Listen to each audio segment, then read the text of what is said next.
Dear students, welcome back. Hope you all are safe at home. In the previous class, we studied about Mauryan Empire. Today, we will discuss the last part of this chapter, Gupta dynasty. After the decline of the Mauryan Empire, the 4th century AD marked the growth of a new dynasty in the Gangetic plain, the Guptas. Chandragupta I, Samudragupta and Chandragupta II were the important rulers of the Gupta dynasty. A group of 9 scholars who lived in the court of Chandragupta II is known as the Navaratna.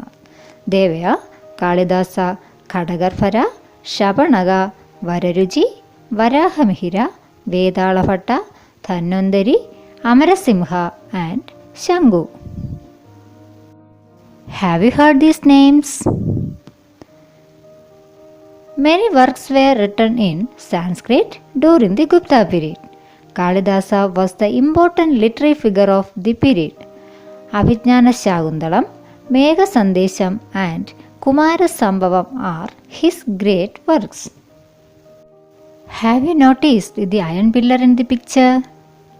This pillar, constructed during the period of Chandragupta II, is presently situated at Mehrauli in Delhi. This iron pillar is the epitome of the smelting process of iron in the Gupta period. Varahamihira, Brahmagupta, Bhaskaracharya and Aryabhatta gave valuable contributions to the field of science in the Gupta period. Varahamihira and Brahmagupta made remarkable contributions to astronomy, Bhaskaracharya to mathematics and Aryabhatta to both astronomy and mathematics.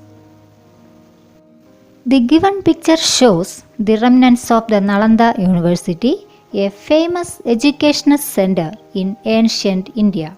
It was established during the Gupta period. Students from different parts of Asia came here in pursuit of knowledge. Thousands of students and hundreds of teachers were engaged in educational activities in the university.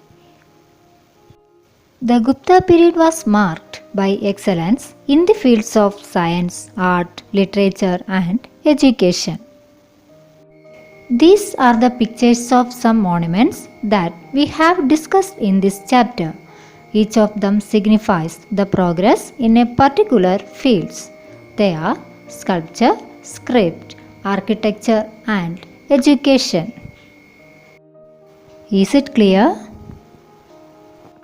By the end of the Gupta period, there was a remarkable decline in trade with distant lands.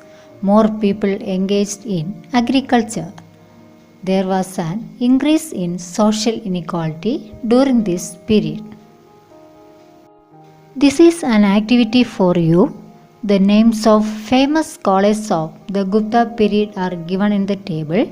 Write down the field in which they were famous. Let's revise this chapter. In this chapter, we learned about Mahajanapadas, Buddhism and Jainism, Maurya and Gupta periods. Settled life and spread of agriculture led to the emergence of Mahajanapadas. Magadha emerged the most powerful among the 16 Mahajanapadas that became the center of the Mauryan Empire.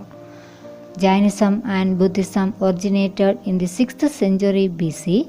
The Gupta period was marked by the excellence in the fields of science, art, literature and education. The Nalanda University was one of the important educational centers in ancient India.